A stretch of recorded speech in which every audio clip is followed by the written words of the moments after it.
Magazine Vérité ou Réalité. Magazine Vérité ou Réalité.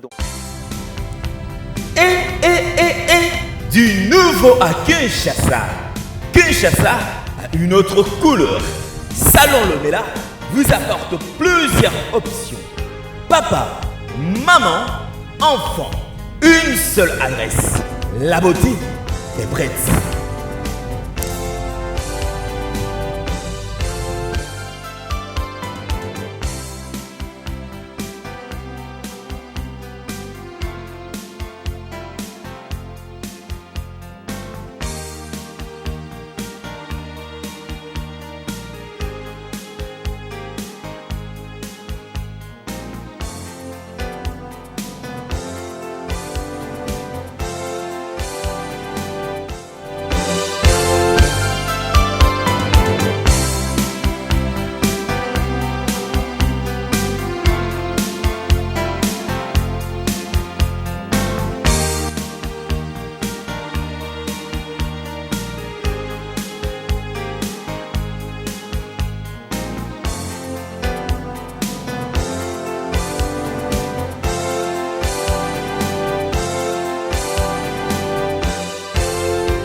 Babi ba salo ezala na kitambo.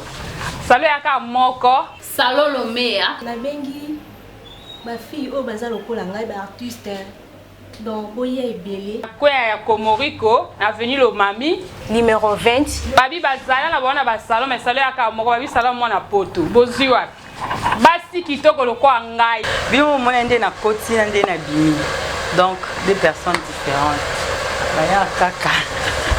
La beauté est prête.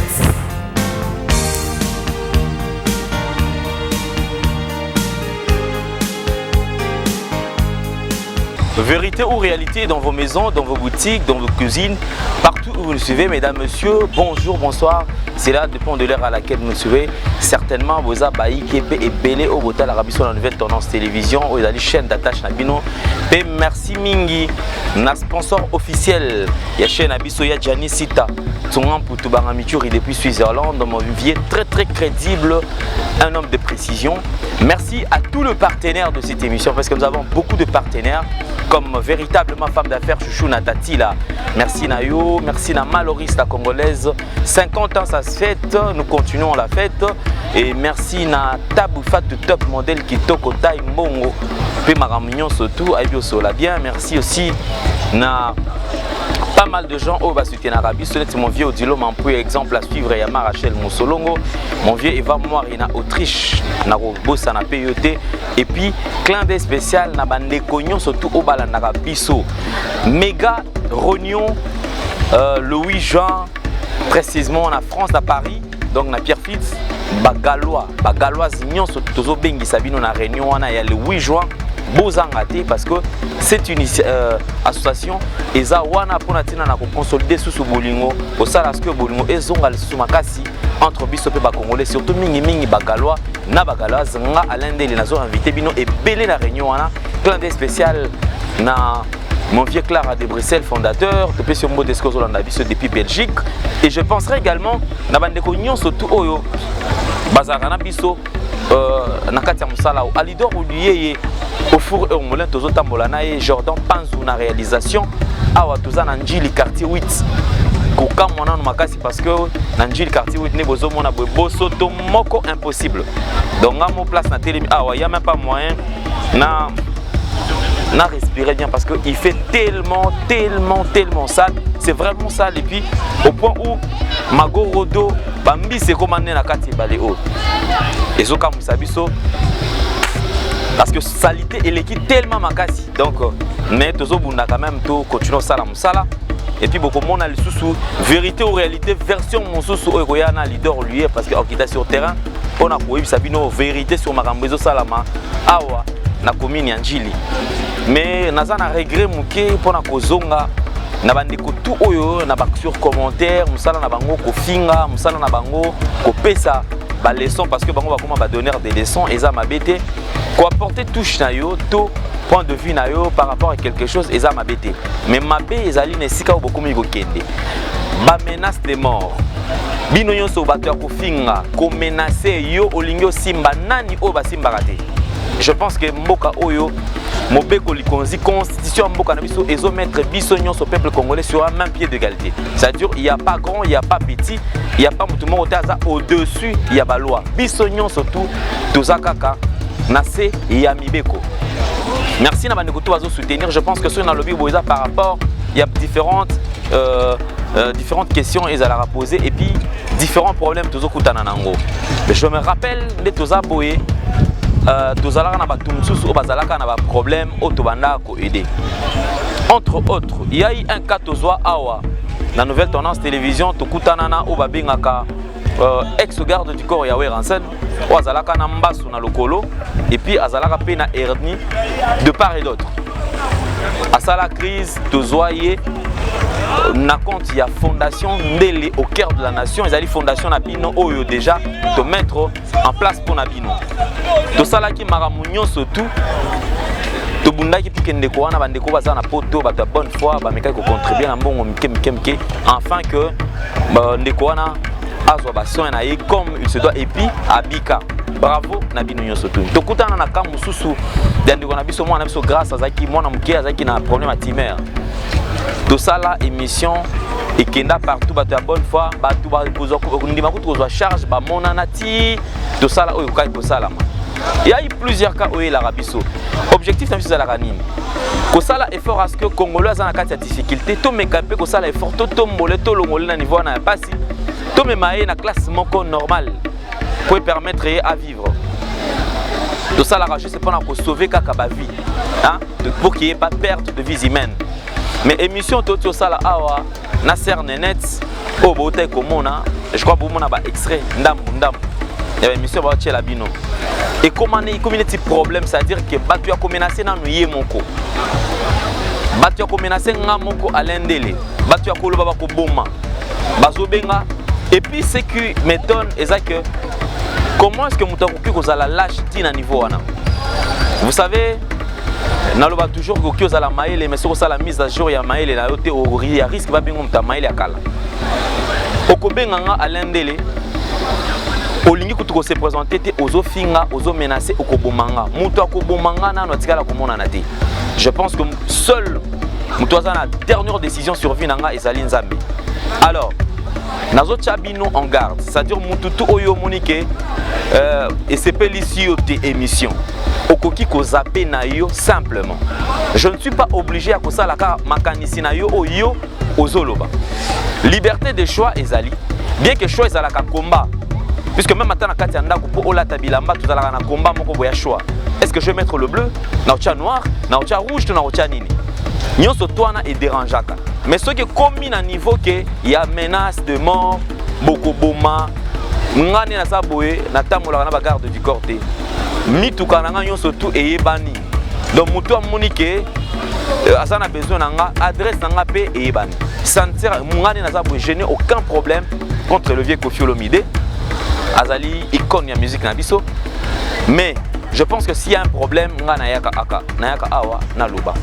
Prenons par exemple le cas de la biso na ba la biso dernièrement mais je ne voulais pas quand même pour le belangon. Un grand serviteur de Dieu ya mboka na biso, pasteur moko munene ya mboka na biso. Azala pe divorcé. Pasteur wana azobi mabalo bana mwana ya batu il y a 17 ans. Achi amemisie mukumba zemi. Pasteur on a assez limité, pas seulement là, maman on a beaucoup de monde na na passe. Ces grands pasteurs à qui kozwa mwana ya batu à qui missie ndako amemi na Afrique du Sud, le kola pe bana lelo ba fimo Android, bazana besoin il y a vitesse mo boye. Amemi en Afrique du Sud à loger kuna mama ya mwana na azolela matin, midi, soir. Ce que boye bisanga tango na kozwa micro na tie et pas maman aloba, ngana komi contre pasteur wana. Je pense que quelque part,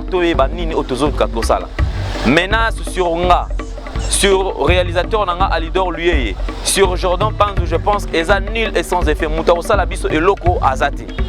Biso toba omo toebi mibeko. To déranger mon côté. Et tout ce que nous avons fait, nous l'avons fait tout simplement pour pouvoir sauver la vie de notre sœur Nénette. Il n'y a pas d'intérêt na Katia Marambouana.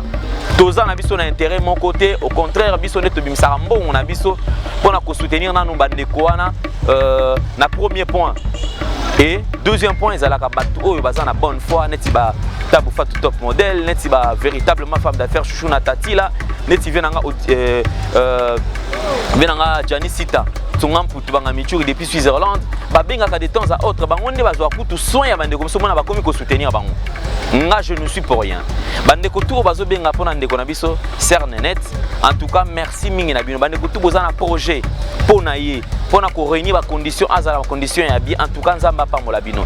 Une fondation bientôt là tozala nango. Déjà tu vas ça la partenariat na fondation là parce que ils ont soutenir ba femme donc maman Fatou. Donc c'est la même Fatou depuis c'est Mbote Skazali, c'est-à-dire que fondation où ils ont soutenir ba maman na ba enfant, c'est-à-dire ba fille mère na bana na bango. Fondation on a tout coupé ça bino ba détail par rapport à fondation parce que la fondation moko esengeli biso to yeba na ko soutenir avec beaucoup d'énergie. To ali bana mboka, tout en a besoin ya bolingo. Tout en a besoin il y a bande comme ça, c'est-à-dire que les gens se passent pour de super, c'est-à-dire motomo yaza au-dessus ya makamunion surtout. Je pense que bande tout ba yebi les images, quelques images voilà que sabino ah ouais tout simplement pour sauver image. Il y a bande konabiso. On n'a rien à voir na makamutu ya koboma batu. Alors, je suis en train de me demander pour na bande koto a benga rabiso comme la vérité ou réalité. Nazol ba bien ah tout dans le quartier 8. Awa, misala oyo et salama awa. Qui sont ces ingénieurs oyo bazala engagés pour nos salama rambo? Botalana no état route et kenda c'est comme impraticable. Mutuka impraticable. Mutuka oyo donc c'est nzela oyo est comme impraticable moyen ta kotambola na nzela oyo ezala suite. Côté transport et comme nango ba wewa moto. De choses on a besoin qui est rapide moto. Ceux qui ont ligné au tardé au traîner. Oza dans l'obligation ya kozela mutuka oyo ko sala tour, c'est-à-dire il faut baluka nzela mususu et kota na bavenu tout ça pour kaka oyo bana ko atteindre place oyo fandaka. Ah toi dans Njili quartier 8 mamba soni. Et ça vérité toute la réalité. Ce qui na lobby ba lui ki nga nazo telemela bat. Dossier oyo eza dossier à suivre. À leader lui et merci mingi pour na mosala biso to sala. Ah kutu moyen mutuka et kota etamboleza te. Donc to gari mutuka musika tout simplement pour awa to poussa na tana moto. Merci na ba partenaire nyon soto a soutenir na biso. Merci na sponsor officiel. Merci na véritablement femme d'affaires chouchou na tati là. Et merci mingi na bino nyon soto. Ba galois ba galoise. Invitation na méga réunion le 8 juin na Paris na Pierrefitte bino nyon sobozala wana. Mon vieux Clara de Bruxelles na banzi oyoki bande konyon soto. Tu peux s'abonner pour s'abonner sur Nouvelle Tendance Télévision. Bandeko bozo benganga pona mambaster nene bolingi bobo manga nazo zelabino. Bandeko oyo bozo benga bolobi boko traduire en justice nazo zelabino. Nazo zela ba convocation ti lelo ezoyate. Bandeko tout boza besoin de vérité te bino bolingi boza la kaka ba fanatique et je me pose la question soki ezali ki nekona bino ne azokuta na makamba boye. Je ne sais pas si vous boza courage ya ko benga bosala ba audio bozo sala wana. Et surtout encore ce qui est bizarre, beaucoup de couper sa comboté. C'est-à-dire aux hommes, je pense que ce sont de l'âge. Parce qu'un véritable homme ne tue jamais derrière le dos. Mobile solo, a benga ka se présenter, a PCP, point de vue nae. La bande se coûte un ami Kolokoya, à leader lui, merci Mingi Nayo, puis merci Mingi Jordan Pans. Au revoir.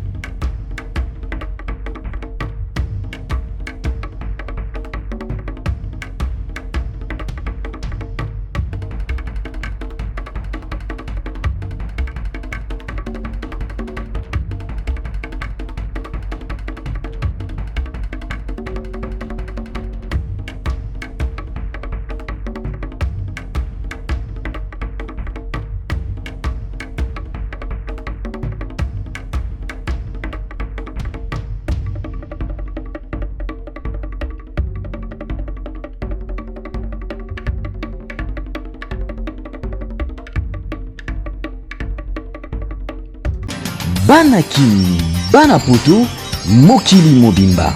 Sam Sal chèque du nouveau pour un meilleur séjour à Kinshasa. plusieurs options à votre disposition. Restaurant VIP pour vos grands rendez-vous. Voyageurs, hommes d'affaires, hommes de Dieu, vous qui désirez passer vos vacances à Kinshasa, voilà un lieu de repos en singleton ou en famille. Samsel Check vous propose les appartements suite moderne avec une connexion Wi-Fi en permanence. Un service de qualité est à votre disposition. La sécurité au point. Nous avons une réserve en énergie électrique assurée avec 2 générateurs uniquement. Invité Bino n'a pas suivi Samsel Check pour ça la 2 cités. Moi en boka aina ma solo na ye na jam. Bon téléphone qui vous solo ka place à kolia, place à kolala. Vraiment dans Samsel Check pour ça la 2 cités. Tout ça dans restaurant ya classe. Tout ça dans appartement en tout cas pour tout côté comme ça. Vraiment moi en boka atali idéologie à Europe, a vu non faut na mais on RDC. Tout ça non loin. Il y a Kimbuta. En face à Planète J, au tal où on a un restaurant Samsel Check, ce qu'on côté pour ça la 2 cités. Pour moi, si mon bal, partout dans le monde où vous êtes, dans ces lieux VIP aux normes internationales, les lieux où qui reçoivent les étrangers, les nationaux, tout le genre, partout où vous êtes dans le monde entier. À ce moment, nous avons des prix promotionnels. Notre adresse, nous sommes sur avenue Kingabwa, numéro 67, quartier Sans-Fil, dans la commune de Massina, le long du boulevard Lumumba. Référence station Kimbusta, juste en face. Pour toute réservation, contactez ces numéros. Samsel Check